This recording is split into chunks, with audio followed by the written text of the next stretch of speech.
میں نے اس سے پہلے اس چیز کا تصور بھی نہیں کیا تھا کہ کوئی حکمران اس قدر بھی شفاق ہو سکتا ہے کہ امریکی خوشنودی اور ذاتی اقتدار کو بچانے کے لیے عوام کی جیبوں سے پیسے لوٹ کر اپنے آقاؤں کی جیب میں ڈالنے لگے۔ گزشتہ چند دنوں سے یہی ہو رہا ہے کہ عوام کا گوشت کاٹ کر تیل بیچنے والے عالمی بھیڑیوں کو کھلایا جا رہا ہے، جبکہ اس کے مقابلے میں پڑوس میں بھارت اور سری لنکا امریکی پابندیوں کو نظر انداز کرتے ہوئے روس سے سستا تیل خرید کر اپنے عوام کو سستے تیل کی سہولت فراہم کر رہے ہیں، اور اب بنگلہ دیش بھی اس صف میں شامل ہو رہا ہے۔ جٹائی کا عالم یہ ہے کہ وزیر خزانہ مفتاح اسماعیل CNN کی نیوز اینکر بیکی اینڈرسن کو انٹرویو میں کہتے ہیں کہ عمران خان کی حکومت نے روس سے تیل کی خریداری کے لیے خط لکھا تھا، لیکن اس خط کا جواب نہیں آیا، اور اب چونکہ روس پر امریکہ نے پابندیاں عائد کر دی ہیں، اس لیے ہمارے لیے اس سے تیل خریدنا مشکل ہوگا۔ خط کا جواب کیسے آتا؟ اس جواب ہی کو روکنے کے لیے تو آپ کو ہم پر مسلط کیا گیا ہے۔ کیا یہ پابندیاں صرف پاکستان کے لیے لگائی گئی ہیں؟ لیکن بدقسمت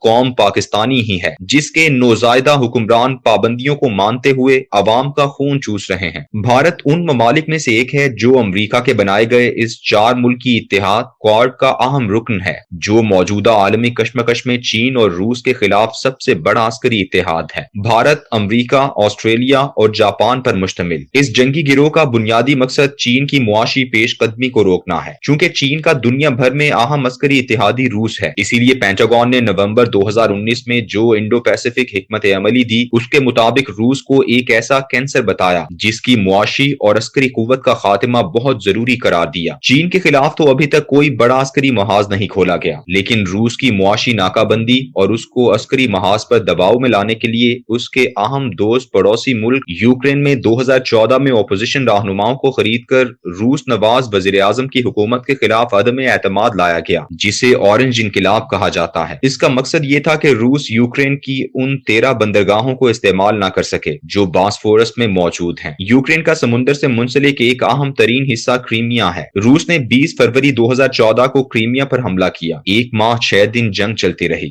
اور 26 مارچ کو اس پر قبضہ کر لیا گیا۔ کرائمیا میں آبادی کی اکثریت چونکہ روسین نسل تھی اور وہ روس کے ساتھ اتحاد چاہتی تھی، اس لیے روس نے وہاں 16 مارچ کو ایک ریفرینڈم کروایا جس میں عوام کی اکثریت نے روس کے ساتھ الحاق کے حق میں ووٹ دیا۔ یوں 26 مارچ کو روس نے کرائمیا کو اپنا حصہ قرار دے دیا۔ امریکہ نے فوراً 27 مارچ کو اقوام متحدہ کی جنرل اسمبلی کا اجلاس بلایا جس میں ایک قرارداد کے ذریعے اس ریفرینڈم کو غیر قانونی قرار دے دیا۔ اب روس کے پاس کرائمیا کے ساحلوں پر موجود 5 بندرگاہیں کرچ، یلٹا، سیواسٹوپول، فیڈوسیا اور یپوٹرائے بھی آ گئیں۔ اس اقدام نے امریکہ کے منصوبے کو گہری زد پہنچائی کیونکہ روس اب اپنا تیل اور دیگر اشیاء بحر کلزم کے ذریعے آسانی سے برآمد کرنے کے قابل تھا۔ اس شکست کے بعد یوکرین کے باقی ماندہ حصے کو نیٹو میں شامل کر کے وہاں امریکی اڈے بنا کر روس کو خوفزدہ کرنے کی کوشش شروع ہوئی تو روس نے یوکرین پر بھی براہ راست حملہ کر دیا تاکہ اپنے خلاف تمام خطرات کا بھرپور مقابلہ کر سکے۔ امریکہ اور یورپی یونین نے روس پر سخت ترین معاشی پابندیاں لگا دیں۔ یہ تھے وہ حالات جس کے دوران عمران خان نے روس کا دورہ کیا اور پاکستان نے روس سے سستی گیس اور تیل کے لیے تحریری درخواست بھی کی۔ چونکہ پاکستان اور یوکرین ہی 2 ایسے ممالک ہیں جن پر غلبہ حاصل کر کے چین اور روس کے سمندری راستے مسدود کرنا پینٹاگون حکمت عملی کا حصہ ہے، اسی لیے فوراً پاکستان میں یوکرین کی طرز پر اپوزیشن کے رہنماؤں کے ذریعے عمران خان کی حکومت کو تبدیل کیا گیا اور شہباز شریف کی مخلوط حکومت کو لا بٹھایا گیا۔ آج جس کا مشیر خزانہ مفتاح اسماعیل امریکہ سے ڈرتے ہوئے یہ کہتا ہے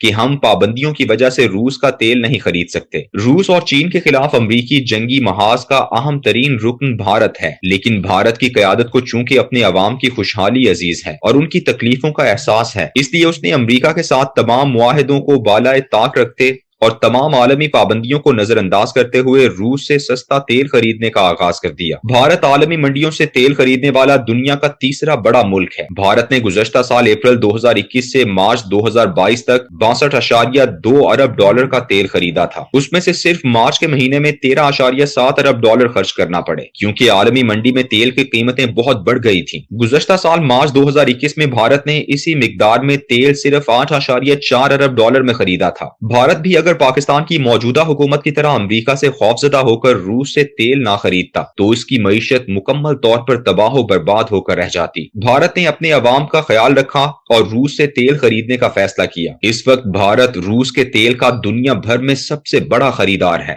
روس نے فروری مارچ 2022 میں بھارت کو ایک قطرہ بھی تیل نہیں بیچا تھا، لیکن صرف اپریل میں روس نے روزانہ 6,27,000 بیرل تیل بھارت کو فروخت کیا۔ روس کے اس تیل کی قیمت اپریل 2022 میں $69.89 فی بیرل تھی، جبکہ اسی کوالٹی کا تیل عالمی منڈی میں $104.40 فی بیرل پر دستیاب تھا۔ اس سے صرف ایک ہی مطلب نکلتا ہے کہ پاکستان کی موجودہ شہباز شریف حکومت نے روس کے تیل کی نسبت $34.51 فی بیرل مہنگا تیل خریدا۔